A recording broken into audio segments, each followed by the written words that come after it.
प्रिय दर्शकों, आज हम आपको मध्य पूर्व से लेकर यूरोप, अफ्रीका और दक्षिण एशिया तक फैले उन घटनाक्रमों की पूरी बिना कांट छांट तस्वीर दिखाने जा रहे हैं जो इस वक्त वैश्विक राजनीति, युद्ध, कूटनीति और शक्ति संतुलन की दिशा तय कर रहे हैं। और शुरुआत करते हैं यमन से, जहां तेल समृद्ध हद्रामौत प्रांत एक बार फिर बारूद के ढीर पर बैठा नजर आ रहा है। सऊदी अरब के नेतृत्व वाले सैन्य गठबंधन ने साफ शब्दों में चेतावनी दी है कि संयुक्त अरब अमीरात समर्थित अलगाववादी संगठन साउदर्न ट्रांजिशनल काउंसिल यानी एसटीसी की ओर से किसी भी तरह की सैन्य कार्रवाई को सीधे और कठोर तरीके से रोका जाएगा। ये बयान सिर्फ शब्द नहीं है, बल्कि एक खुला संकेत है कि अगर एसटीसी ने हद्रामौत या माहरा में शक्ति प्रदर्शन की कोशिश की तो आसमान से जवाब आएगा। रॉयटर्स के मुताबिक ये बयान उस वक्त आया जब यमन के राष्ट्रपति परिषद प्रमुख रशाद अल अलीमी ने हद्रामौत में एसटीसी से जुड़े हथियारबंद गुटों की हिंसा से आम नागरिकों की सुरक्षा की गुहार लगाई। और इसके बाद सऊदी गठबंधन के प्रवक्ता जनरल तुर्की अल मालिकी ने यह साफ किया कि नागरिकों की रक्षा और तनाव कम करने की कोशिशों को कमजोर करने वाला कोई भी कदम बर्दाश्त नहीं किया जाएगा। ध्यान देने वाली बात यह है कि इसी महीने की शुरुआत में एसटीसी ने अचानक अदन में अंतर्राष्ट्रीय स्तर पर मान्यता प्राप्त सरकार को उसके मुख्यालय से बाहर निकालने का दावा किया और दक्षिण यमन के बड़े हिस्से पर नियंत्रण की बात कही। सऊदी अरब ने एसटीसी से कब्जाए गए इलाकों को खाली करने को कहा, लेकिन एसटीसी ने इनकार कर दिया और खुले तौर पर घोषणा कर दी कि वो हद्रामौत और माहरा में अपना प्रभाव और मजबूत करेगा। अलगाववादी ये कहकर अपनी कार्रवाई को सही ठहराने की कोशिश कर रहे हैं कि वे 1990 से पहले वाले दो हिस्सों में बटे यमन की व्यवस्था बहाल करना चाहते हैं। यानी साफ शब्दों में कहें तो यमन के भीतर ही एक और विभाजन की नींव रखी जा रही है। इसी बीच सऊदी रक्षा मंत्री प्रिंस खालिद बिन सलमान ने एक्स पर पोस्ट कर एसटीसी से मध्यस्थता और सहमति के रास्ते को अपनाने की अपील की और कहा कि अब वक्त है तनाव खत्म करने का, हद्रामौत और माहरा के सैन्य शिविरों से सेनाएं हटाने का और इन्हें शांतिपूर्ण तरीके से स्थानीय प्रशासन को सौंपने का। लेकिन जमीनी हकीकत यह है कि स्थानीय मीडिया और प्रत्यक्षदर्शियों के अनुसार हद्रामौत के वादी नहब इलाके में एसटीसी की पोजीशन पर सऊदी नेतृत्व वाले गठबंधन ने चेतावनी स्वरूप हवाई हमला भी किया है, भले ही इस पर आधिकारिक पुष्टि नहीं आई हो।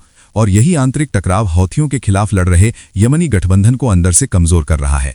विश्लेषकों का मानना है कि अगर ये संघर्ष बढ़ा तो ईरान समर्थित हौथी एक बार फिर मौके का फायदा उठाकर अपने कब्जे वाले इलाकों का विस्तार करने की कोशिश करेंगे। और याद रखिए, इस वक्त भी सना समेत यमन का बड़ा हिस्सा हौथियों के नियंत्रण में है। यानी यमन एक बार फिर बहुस्तरीय युद्ध के मुहाने पर खड़ा है। अब रुख करते हैं गाजा की ओर, जहां कूटनीति, शर्तें और सियासत एक बेहद नाजुक मोड़ पर हैं। पाकिस्तान के उप प्रधानमंत्री और विदेश मंत्री इशाक डार ने साफ कर दिया है कि पाकिस्तान गाजा में किसी अंतर्राष्ट्रीय शांति मिशन में शामिल होने के लिए तैयार है, लेकिन एक सख्त शर्त के साथ। और वो शर्त यह है कि उस मिशन का जनादेश हमास को निरस्त्र करना नहीं होना चाहिए। डार ने साल के अंत में विदेश नीति पर ब्रीफिंग के दौरान कहा कि पाकिस्तान केवल शांति स्थापना के लिए मिशन का हिस्सा बनेगा, शांति लागू कराने के लिए नहीं। और उन्होंने ये भी स्पष्ट किया कि हमास को हथियार छोड़ने के लिए मजबूर करना फिलिस्तीनी प्राधिकरण या भविष्य की किसी फिलिस्तीनी सरकार की जिम्मेदारी है। पाकिस्तान ने हर मंच पर, न्यूयॉर्क हो या इस्तांबुल हो या इस्लामाबाद, हमेशा पीस कीपिंग शब्द का इस्तेमाल किया है, न कि पीस एनफोर्समेंट। डार ने यह भी बताया कि पाकिस्तान अब खुद को एक आर्थिक शक्ति के रूप में स्थापित करने पर ध्यान दे रहा है। खनन और रक्षा उद्योग में बड़े निवेश हो रहे हैं। यूएई के साथ रक्षा सौदे और सऊदी अरब, यूएई और चीन से वित्तीय सहायता इसका उदाहरण है। लेकिन उन्होंने फिलिस्तीन की संप्रभुता पर पाकिस्तान के अड़िग रुख को दोहराते हुए न्याय, क्षेत्रीय स्थिरता और अंतर्राष्ट्रीय कानून के पालन की मांग भी की। इसी गाजा मुद्दे पर तुर्की की राजधानी अंकारा में एक और अहम मुलाकात हुई, जहां तुर्की के विदेश मंत्री हाकान फिदान ने हमास के राजनीतिक ब्यूरो के प्रतिनिधिमंडल से मुलाकात की। रॉयटर्स के अनुसार इस प्रतिनिधिमंडल का नेतृत्व वरिष्ठ नेता खलील अल हैया कर रहे थे। इस बैठक में गाजा युद्धविराम समझौते के क्रियान्वयन और उसे दूसरे चरण में ले जाने के तरीकों पर चर्चा हुई। हमास नेताओं ने फिदान से कहा कि उन्होंने युद्धविराम के तहत अपनी सभी जिम्मेदारियां निभाई हैं, लेकिन इजराइल लगातार सैन्य हमले कर रहा है ताकि समझौते के अगले चरण को रोका जा सके। उन्होंने गाजा की बिगड़ती मानवीय स्थिति पर भी गंभीर चिंता जताई और कहा कि दवाइयों, आश्रय सामग्री, ईंधन और मलबा हटाने के उपकरणों की भारी कमी है। मौजूदा सहायता जरूरतों के मुकाबले बहुत कम है और अगर यही हाल रहा तो युद्धविराम की व्यावहारिकता ही खत्म हो जाएगी। गौरतलब है कि इससे कुछ दिन पहले तुर्की के खुफिया प्रमुख इब्राहिम कालिन ने भी इस्तांबुल में हमास नेतृत्व से मुलाकात की थी। अब इसी पृष्ठभूमि में इजराइल के प्रधानमंत्री बेंजामिन नेतन्याहू का अमेरिका दौरा बेहद अहम माना जा रहा है। सोमवार को वो फ्लोरिडा में अमेरिकी राष्ट्रपति डोनाल्ड ट्रंप से मुलाकात करेंगे। ये इस साल उनका 5वां अमेरिका दौरा होगा और इस बैठक को गाजा युद्ध विराम के अगले चरण के लिए निर्णायक माना जा रहा है। इजरायली मीडिया के मुताबिक बातचीत में ईरान, इजराइल सीरिया सुरक्षा, लेबनान में हिजबुल्ला के साथ युद्ध विराम और गाजा समझौते का भविष्य शामिल होगा। विश्लेषक गर्शन बास्किन का कहना है कि पहले चरण के खत्म होने के बावजूद एक मृत इजरायली बंधक का मामला अब भी अटका हुआ है और यही तनाव का बड़ा कारण है। मध्यस्थों को डर है कि अगर दूसरे चरण में देरी हुई तो पूरी प्रक्रिया ठप पड़ सकती है। अगले चरण में गाजा से इजरायली सेना की वापसी, अंतरिम फिलिस्तीनी प्रशासन और अंतर्राष्ट्रीय स्थिरीकरण बल की तैनाती और हमास के हथियार सौंपने की शर्त शामिल है। लेकिन यहीं पर सबसे बड़ा टकराव है।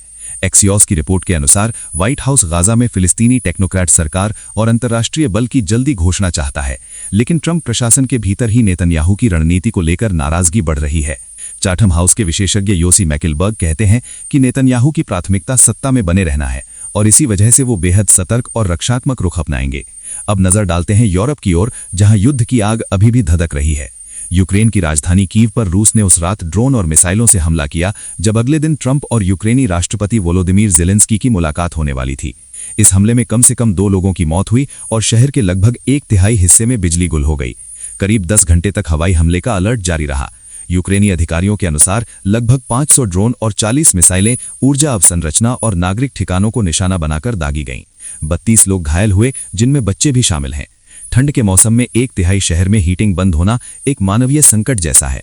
इसी बीच कनाडा ने यूक्रेन को $1.8 अरब की आर्थिक सहायता देने की घोषणा की। प्रधानमंत्री मार्क कार्नी ने ज़ेलेंस्की से मुलाकात के बाद कहा कि यह समझौते के लिए सही समय है और ज़ेलेंस्की के नेतृत्व में न्यायपूर्ण और स्थायी शांति संभव है। अब बात करते हैं ईरान की, जहां राष्ट्रपति मसूद पेजेशकियान ने अमेरिका, इजराइल और यूरोप पर अपने देश के खिलाफ पूर्ण युद्ध छेड़ने का आरोप लगाया है। उन्होंने कहा कि यह संघर्ष इराक युद्ध से भी ज्यादा जटिल और खतरनाक है। जून में इजराइल और अमेरिका द्वारा ईरानी सैन्य और परमाणु ठिकानों पर हमले, फिर ईरान की प्रतिक्रिया और 12 दिन का सीधा टकराव, इन सब ने क्षेत्र को विस्फोटक बना दिया है। ईरान का दावा है कि अगर फिर हमला हुआ तो प्रतिक्रिया और भी निर्णायक होगी। और अंत में चलते हैं अफ्रीका की ओर, जहां नाइजीरिया में अमेरिकी वायुसेना ने IS, लाकुरावा और डकैत गिरोहों के ठिकानों पर हवाई हमले किए हैं। ये कार्रवाई नाइजीरियाई सरकार की सहमति से की गई।